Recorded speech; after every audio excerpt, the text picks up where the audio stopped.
el pastor Mauricio Sánchez Escort. Esperamos que este mensaje sea de bendición para tu vida. Para conocer más, visita nuestro sitio en internet www.iglesiavea.com. Gracias por escucharnos. Quiero contarte que en una ocasión unas personas nos invitaron a un rancho que ellos tenían donde había árboles frutales. Ustedes saben que a mí me gusta mucho la jardinería. Me gusta mucho todo lo que tiene que ver con sembrar, con plantar, con fruto. No creo que haya sido una casualidad que el primer trabajo que Dios le dio a Adán fue atender un jardín, un huerto, porque se aprenden muchas realidades espirituales. El punto es que yo quería ver estos árboles frutales y ahí aprendí algo. Llegué y me dijeron que tenían naranjos y limoneros. Entonces yo llego y sí, tenían muchísimos. Y yo le pregunto, ¿y cuáles son los naranjos, cuáles son los limoneros? Porque no sé cuál es cuál. Y ahí aprendí que en etapas tempranas el naranjo y el limonero son prácticamente idénticos. Incluso el olor que desprenden las hojas es prácticamente el mismo. Es dificilísimo. Solamente alguien muy experto los puede diferenciar, o el que sabe, el que los plantó. Pero no, son prácticamente iguales. Ya con el tiempo, cuando maduran y dan fruto, bueno, pues si dan limones, pues será el limonero. Y si dan naranjas, pues será el naranjo, ¿verdad? Pero eso me recordó una enseñanza, una parábola muy famosa en la Escritura, que es la parábola del trigo y la cizaña, en el cual los ángeles dicen, vamos a separar el trigo de la cizaña, y Jesucristo enseña que les dicen, no lo hagas, porque puedes llevarte a unos por otros. Vamos a esperar al tiempo de cosecha, y entonces sí los vamos a poder separar. Eso sucede porque con el trigo y la cizaña pasa lo mismo que con el limonero y el naranjo. En etapas tempranas son prácticamente idénticos. Solamente que al final la cizaña no da nada y el trigo sí. Es la única manera de diferenciarlos. Antes sería muy fácil confundirlos. Y cuando dan fruto se van a diferenciar todavía más porque el trigo está inclinándose por el peso. Los otros siguen exactamente igual. Bueno, con esto en mente vamos a una enseñanza. Mateo capítulo 7, versículo 16. Jesús viene enseñándonos en esa parábola maravillosa del trigo y la cizaña que está en el capítulo 13, que no se podían diferenciar hasta que dan fruto. El fruto es muy importante. Bueno, veamos esta enseñanza. Mateo capítulo 7, a partir del verso 16. Cuando lo tengas decimos, amén. Y dice así, por sus frutos los conoceréis. ¿Acaso se recogen uvas de los espinos o higos de los abrojos? Así, todo buen árbol da buenos frutos, pero el árbol malo da frutos malos. No puede el buen árbol dar malos frutos, ni el árbol malo dar frutos buenos. Todo árbol que no da buen fruto es cortado y echado en el fuego. Así que, por sus frutos los conoceréis. Empleamos mucho esa enseñanza, ¿no es cierto? Por sus frutos los conoceréis. ¿Cuáles son los frutos en la vida de un cristiano? No es que yo soy cristiano, entonces no se te nota, porque por sus frutos los conoceréis. O sea, la Biblia enseña que la forma en la que nos podemos reconocer no es por asistir a la iglesia, no es por aprendernos la Biblia de memoria, es por los frutos. Los frutos revelan si somos trigo o cizaña. Y cuando nosotros aprendemos esto, empezamos a observar el fruto, a fijarnos si tenemos fruto o no. Y nos empezamos a preocupar por el fruto. Y eso impide que nos demos cuenta que el fruto en realidad es el resultado de un proceso. Si nosotros no entendemos el proceso que lleva a dar fruto a un cristiano, nos podemos preocupar o desenfocar o angustiar incluso innecesariamente. Porque ¿cómo es que algo empieza a dar fruto? Este es el tipo de ilustración que usó Dios para que lo entendamos en la naturaleza. El fruto es el resultado de un proceso. O sea, antes de que se diera fruto, ya había un árbol maduro. Si no hay árbol maduro, no hay fruto. Si no hay un cristiano maduro, no va a haber fruto. Y antes de un árbol maduro, tuvo que haber existido un árbol inmaduro, un árbol que está creciendo. Y antes de eso, ese árbol fue cuidado para que creciera. Y antes de eso, hubo una semilla que fue sembrada, una semilla que fue plantada. Ahí inicia toda la aventura del fruto. Si no se planta una semilla, es imposible que tengas algo que cuidar, es imposible que algo crezca, es imposible que algo madure y por lo tanto es imposible esperar fruto. Una semilla, si no es plantada, no sirve para nada. Salmos capítulo 1. Vamos a conectar la palabra de Dios, que es una y única y fiel y verdadera. Salmo capítulo 1, verso 1. ¿Lo tenemos? Yo estoy emocionado. Bienaventurado el varón que no anduvo en consejo de malos, ni estuvo en camino de pecadores, ni en silla de escarnecedores se ha sentado, sino que en la ley de Jehová está su deleite y en ella medita, como dice, de día y de noche. Será, dice, no es ahorita, pero si tiene esos cuidados, dice, será como un árbol plantado, como un árbol plantado junto a corrientes de aguas, que da su fruto a su tiempo, y su hoja no cae, y todo lo que hace prosperará. Y sabemos que no está hablando de un árbol, está hablando de una persona, está hablando de un tipo de persona, que con ciertos cuidados, que enfocados en lo que se tiene que enfocar, dice, llegará a ser como un árbol plantado, bien plantado. Y todo lo que haga ese árbol va a prosperar. No solamente el salmista habló de ese árbol bien plantado, Jeremías también lo hizo. Vamos a Jeremías capítulo 17, versos 7 y 8. Es decir, el Espíritu Santo le ha hablado al pueblo con esta ilustración una y otra vez para ver cuándo la entendemos. Jeremías 17, 7 y 8 es prácticamente una copia al carbón. Dice, bendito el hombre que confía en el Señor. Ahorita vamos a ver en qué radica confiar en el Señor. Porque todos decimos, no, yo confío en el Señor. ¿En qué radica confiar en el Señor? Bendito el hombre que confía en el Señor y pone su confianza en Él. Será como un árbol plantado junto al agua, que extiende sus raíces hacia la corriente. No teme que llegue el calor y sus hojas están siempre verdes. En época de sequía no se angustia y nunca deja de dar fruto. Es el mismo árbol del salmista, es el mismo árbol de Isaías. Un árbol bien plantado.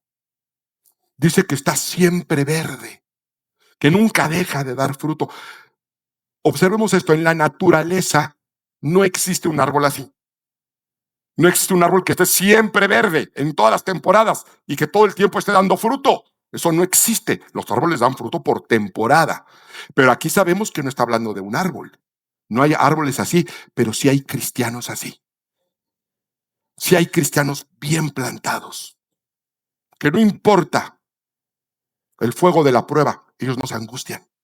Dice, en tiempo de sequía, en tiempo de escasez, no se angustia. Igualito que nosotros, ¿verdad? Cuando nos falta. Estamos comiéndonos las uñas, ya hasta las uñas de los pies nos andamos comiendo. Dice, no, aquí hay un tipo de cristiano que en época de sequía no se angustia, que siempre está gozoso, que siempre sus hojas están verdes y nunca deja de dar fruto. Siempre está floreciendo, siempre está prosperando. Es el tipo de árbol que Dios quiere que seamos. Dios quiere que florezcamos. ¿Quién quiere florecer aquí? Amén. A eso venimos, ¿no es cierto? A buscar una instrucción de parte de Dios para aplicarla y crecer, florecer. Salmo 92. Salmo capítulo 92, a partir del verso 12. Aquí viene una fórmula Ya vimos la fórmula de crecimiento, ya vimos cómo se inicia. Ahora vamos a ver cómo lo hacemos para florecer, para dar fruto y fruto abundante. Salmo 92, a partir del verso 12. ¿Lo tienes? Dice: el justo, y nosotros sabemos que somos nosotros porque hemos sido justificados por la sangre de Cristo. Amén. Bueno, aquí nada más un grupito hemos sido justificados. Amén. Dice: el justo florecerá como la palmera, crecerá como cedro en el Líbano, plantados en la casa de Jehová. En los atrios de nuestro Dios florecerán. Se nos vuelve a enseñar una y otra vez.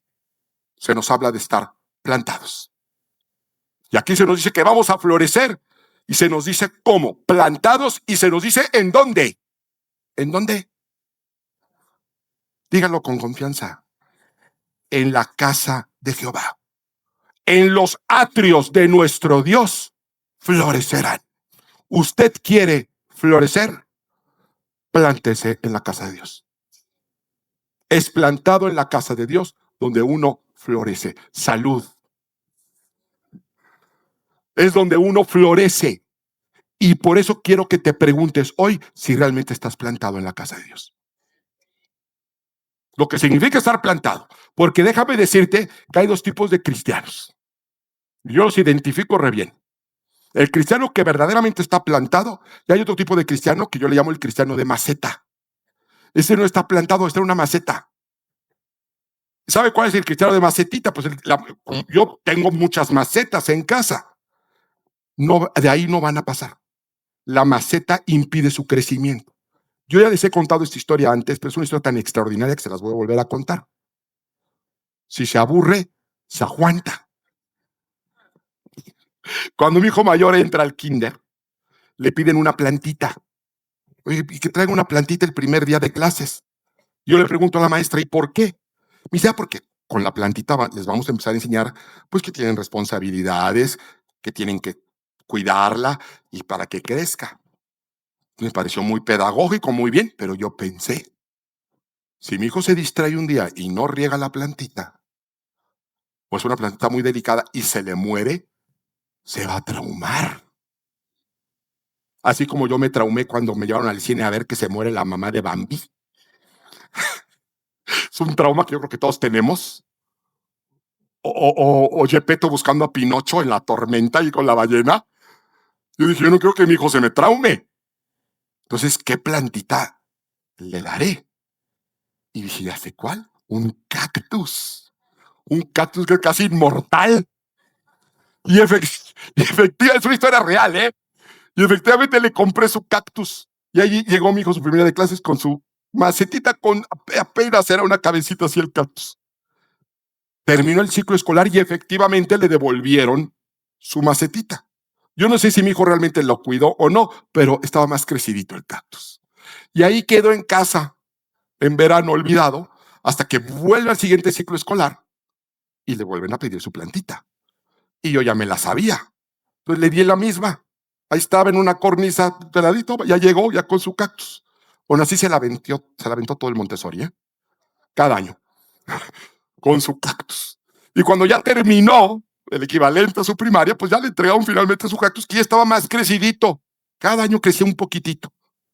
Bueno, pues ya llegó, quedó en casa, pasó el tiempo. Un día yo veo el cactus, ustedes ya les comenté, a mí me gusta mucho plantar, jardinería, todo eso. Y dije, pues lo voy a trasplantar, lo saco de la maceta y lo pongo en una jardinera, ya en el jardín de casa. Y ahí quedó olvidado. Pasan los años y nosotros nos tenemos que mudar de casa a la casa que habitamos hoy, que también es su casa. De nada. Y cuando nos estamos mudando, volteo y veo el cactus. Y el cactus ya era un cactus como de 35, 40 centímetros. Y me dio tristeza dejarlo. Dijeron, pues, ¿cómo lo voy a abandonar aquí este cactus? Me lo voy a llevar. Me dijeron, va a morir. Es muy difícil. Las raíces, si les da aire, el frío, se va a morir. Dije, bueno, lo vamos a intentar. Finalmente lo trasplantamos a la casa, que es casa de ustedes también. De nada. Y para no hacerles el cuento largo, esta es una historia real. Aquí hay gente que conoció ese cactus. Lo tuvimos que cortar con los años porque llegó a superar la estatura de la casa. Llegó a convertirse en un peligro del tamaño que llegó a tener. Lo tuvimos que quitar con todo el dolor de nuestro corazón. Y nuestra casa, que es también su casa, es una casa de 3 pisos. Superó el tamaño. ¡Pum! Eso es lo que pasa cuando algo está plantado. En la maceta nunca iba a alcanzar esa estatura. Es imposible. ¿Cuál es el cristiano maceta? Ese. La macetita necesita que la muevas a donde está el sol. No está plantado, se mueve. Ay, acá hay sol, aquí vamos. Aquí hay algunos. Ay, esta iglesia está más cómoda. Ahí voy. Ay, que acá hay congreso. Ahí voy para allá. Ay, que acá viene el profeta. Ahí voy también para allá. Son macetitas. Se la pasan todos los domingos buscando dónde hay solecito. Y por eso no crecen. Porque para crecer hay que plantarse en la casa del Señor. Hay que salir de la maceta. Y es el mismo principio por el cual hay matrimonios que se rompen. Porque no se plantaron. Porque cuando tú estás plantado, ¿para dónde corres? ¿Para dónde huyes? Viene la suegra y ¿qué haces? Nada, aguantas. Aguantas la tormenta, aguantas el vendaval. Esa es la importancia de plantarse en lo espiritual, en las empresas, en el matrimonio, en la familia. Hay que plantarse en la vida para poder prosperar. Y la Escritura dice que en los atrios del Señor, plantados en la casa del Señor, es donde vamos a florecer. Hay hasta un refrán que dice que el que nació para maceta no pasa del corredor. Si usted nació para maceta, no va a pasar del corredor. Pero usted no nació para maceta. Dice Efesios 2:10, porque somos hechura suya, creados en Cristo Jesús para buenas obras. Usted no nació para maceta. No se mantenga en una. Plántese. Y aquí es donde yo le quiero preguntar algo fundamental. ¿Quién te plantó aquí? Porque además el árbol extiende raíces, el árbol resiste y el árbol da fruto. Pero el árbol no se planta a sí mismo. Una semilla no se planta a sí mismo, a sí misma. Alguien lo hace por ella. Un sembrador, dice el escritor, el sembrador salió a sembrar. ¿No es cierto? Yo te tengo que hacer esta pregunta, te tienes que hacer esta pregunta. ¿Quién te plantó aquí? Si es que estás plantado. Yo creo que yo soy el único pastor, al menos el único que yo conozco, que le dice a la gente, si no lo plantaron aquí, váyase. Hechos, capítulo 2, verso 46. Fíjense la revelación que viene para tu vida. Y esto es fundamental para tu futuro espiritual, para tu crecimiento espiritual, para realmente florecer en la casa del Señor y en los atrios de Jehová. Hechos 2:46, ¿lo tienes? 46 y 47 dice, habla de la iglesia primitiva, que de primitiva no tenía nada. La iglesia apostólica, la primera iglesia. Dice, y perseverando unánimes, cada día, ¿en dónde? En el templo, y partiendo el pan en las casas, comían juntos con alegría y sencillez de corazón, alabando a Dios y teniendo favor con todo el pueblo. Atención, y el Señor añadía cada día a la iglesia los que habían de ser salvos. ¿Quién debe de añadir a las personas a la iglesia? El Señor. ¿Quién lo añadió a usted? El Señor. Espero que haya sido el Señor. Y si no fue el Señor, no pierda su tiempo aquí. Esta no es una iglesia donde usted va a poder crecer. Usted se tiene que plantar en una iglesia. Lo dice el Señor. Si no, no va a florecer. Va a ser un cristiano de maceta. Que usted mismo está limitando el crecimiento que Dios le quiere dar, un crecimiento espectacular. Y es que para muchos las iglesias se han convertido en una especie de tiendita de conveniencia, donde uno va a la que tiene más cerca. Uno va a la que está más cómoda. Uno va donde hay, es que ahí me cae muy bien la gente. Eso sería un error terrible espiritual para tu vida. Tú tienes que estar en la iglesia donde Dios te mande. Donde Dios te haya mandado. Tú tienes que identificar si Dios te mandó aquí o no. Hay gente aquí que atraviesa toda la ciudad para llegar. Terminando el servicio anterior, se me acercó una hermana y me dijo, yo atravieso 50 kilómetros para llegar aquí, porque desde el primer día tengo claro que esta es la iglesia donde Dios quiere que me plante. Usted tiene que resolver eso para su bienestar espiritual. Si Dios lo plantó aquí o vino por alguna otra causa. ¿Qué te trajo aquí? No, es que el grupo de alabanza canta muy bonito. No es una buena razón. No es que el pastor está muy guapo. No es una buena razón. Es una verdad. Pero no es una pero no es una buena razón. ¿Quién te plantó aquí?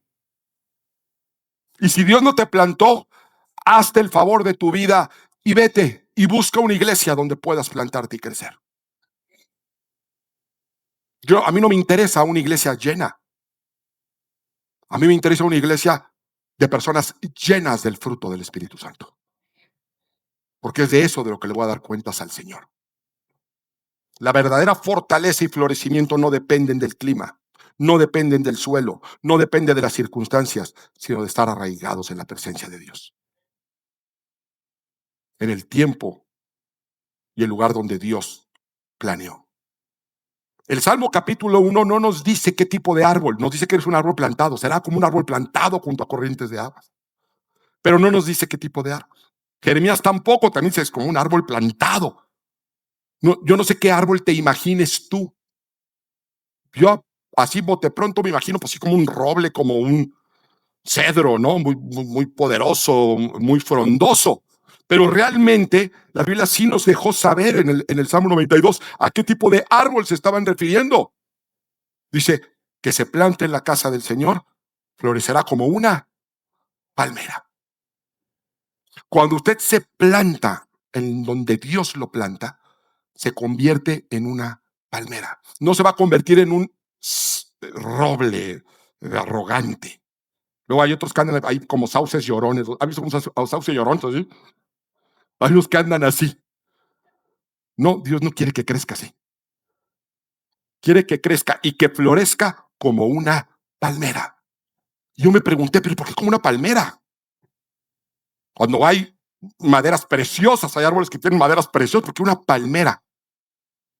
Dios nos responde. En la misma naturaleza, en su creación, ¿por qué eligió esa enseñanza? La palmera es antihuracanes.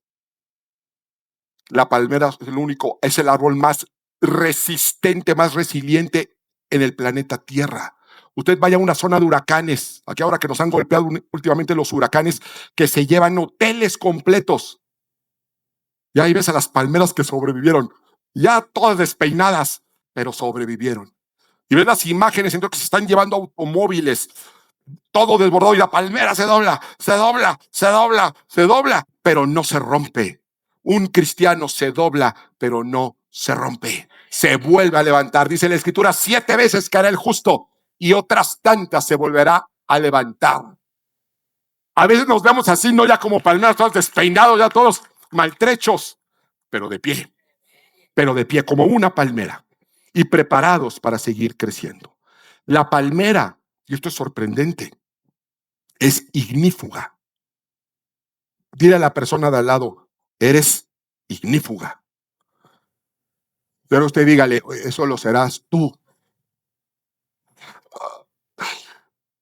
Y sí, ignífuga es que resisten el fuego.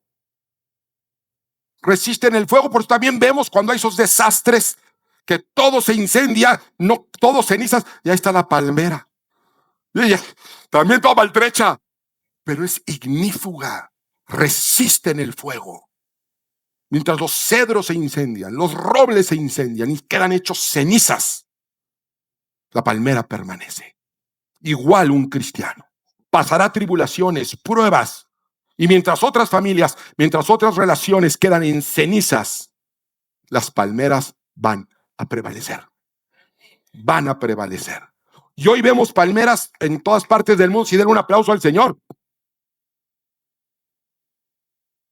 Hoy vemos palmeras en todos lados ornamentando. Son muy hermosas, desde las avenidas de Beverly Hills, que nunca he ido, hasta las hermosas islotes de Dubái, donde tampoco he ido. Pero ahora adornan, porque prosperan en todos lados, embellecen cualquier escenario. Y se nos olvida que las palmeras son originarias del desierto. Si prosperan ahí, pues ¿cómo no van a prosperar en cualquier otro lado? Si echan raíces en la arena, donde no hay agua. Y dice, florecerán como una palmera. Darán el fruto de una palmera. Las palmeras dan un fruto que para mí es milagroso. El coco. El coco. Nosotros, no el coco que nos asustaba cuando éramos niños. Que para nosotros no representa tanto, pero en una cultura en el Medio Oriente, en el desierto, donde estás muriendo de hambre, donde estás muriendo de sed, de repente ves una palmera. Y si esa palmera floreció, vas a encontrar alimento lleno de nutrientes y vas a encontrar lo inconcebible, agua. Agua en el desierto. Agua donde no hay agua.